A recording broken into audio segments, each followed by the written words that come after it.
Macky Sall s'est réveillé aujourd'hui du mauvais pied ou de mauvaise humeur, il signe juste un papier et le Premier ministre, il est dégommé. Par contre, les députés sont élus au suffrage universel pour un mandat de 5 ans, au même titre que Monsieur le Président de la République.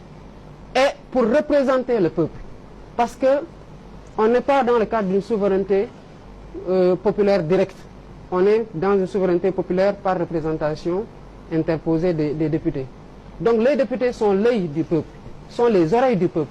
C'est pourquoi en ce moment même où on parle, depuis plus d'un mois, on est dans le cadre d'un marathon budgétaire. Parce que les députés doivent regarder où va l'argent du pays. On en arrive à faire des réalisations. Un terre, nous a-t-on dit. Le président de la République, lors du lancement, a annoncé que le coût du terre est de 568 milliards. Sonko, il parle de 1200 milliards. Le ministre délégué chargé du réseau ferroviaire, Abdoul Denissal, a clamé urbi et orbi partout les mêmes chiffres. Nous ne sommes pas les officiels, c'est eux le gouvernement. Devant l'Assemblée nationale, devant le peuple, on les a interpellés directement pour leur dire que le montant que vous avez annoncé, vous, en tant que gouvernement, en induisant dans la même trajectoire de montant, Monsieur le Président de la République, est un montant qui ne correspond pas à la réalité des chiffres. Et nous avons les moyens de le prouver. Est-ce que vous avez entendu un démenti de la part du Premier ministre? Non. Ce qu'il a dit, c'est que oui, je vous invite autour d'un café. Nous, on ne va pas autour d'un café. Les affaires publiques se traitent sur la place publique. Et quand je parle de la place publique ici, parce que nous sommes dans une république, c'est-à-dire la gestion de la chose publique, c'est l'Assemblée nationale le lieu le mieux indiqué.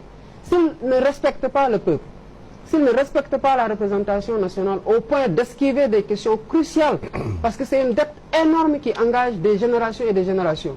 S'ils ne respectent pas la représentation nationale ou le peuple, de sorte à devoir déporter les questions qui doivent être débattues. Je garderai pour moi, pour le moment.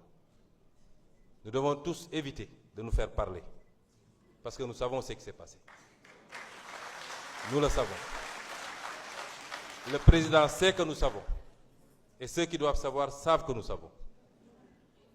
Ce n'est pas normal. C'est tout ce que PASTEF a combattu pendant 10 ans, avec tous les sacrifices qui ont été consentis, que le président a voulu fouler du pied. Quand j'entends une certaine opposition aujourd'hui se présenter comme défenseur de Bassirou Diomaye Faye, ça nous fait rire. Ça nous fait rire. Mais la nature a un horreur du vide. Quand vous vous séparez de votre âme, de votre base, de votre assiette, de votre assise, évidemment, toutes sortes de récupérateurs vont vous récupérer pour vous orienter vers d'autres causes qui n'ont rien à voir avec l'objet de notre combat. Nous ne pouvons pas l'accepter. Et c'est pourquoi le pouvoir constituant, et je félicite les députés qui ont pris l'initiative, a fait une proposition de révision constitutionnelle, conforme à ce qui est issu du dialogue, conforme à ce qui est issu de toutes les réflexions qui ont été initiées, conforme à ce que le comité technique avait fait.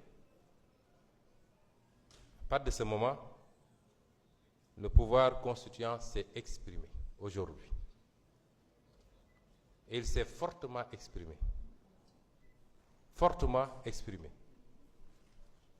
Nous sommes dans une démocratie. Les choses se règlent dans les canaux qui ont été tracés par les textes. 1/10 des députés ou le président de la République peuvent toujours saisir le Conseil constitutionnel.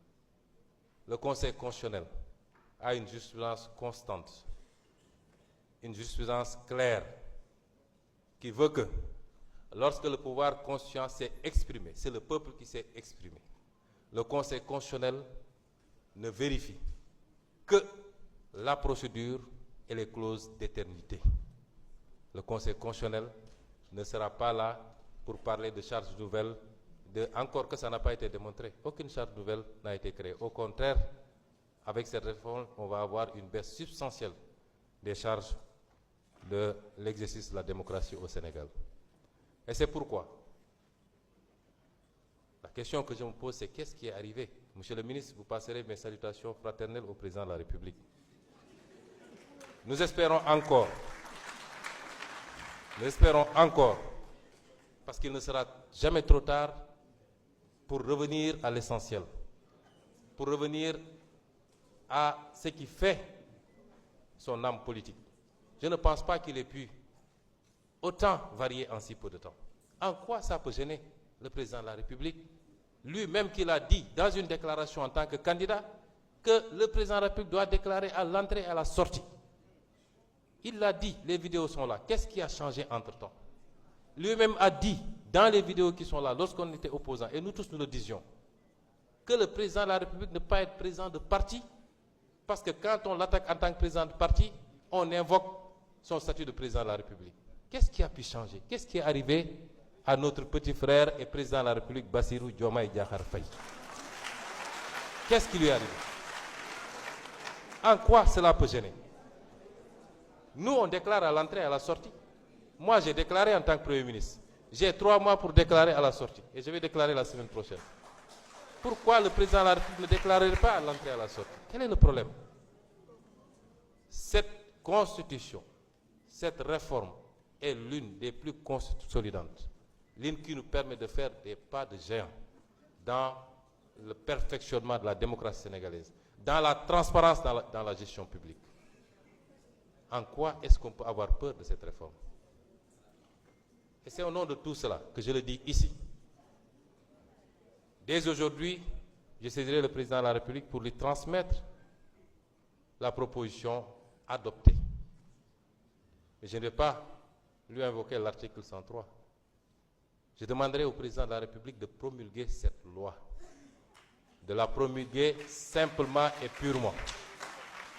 Parce que le Conseil constitutionnel, dont les décisions s'imposent à tous les pouvoirs publics, administratifs, politiques ou quelle que soit l'appellation, a constamment décidé que dans le cas de révision de la Constitution par la seule Assemblée nationale, le vote à la majorité qualifiée des 3/5 réalise à la fois l'adoption et l'approbation. Aujourd'hui, ici, l'Assemblée nationale a voté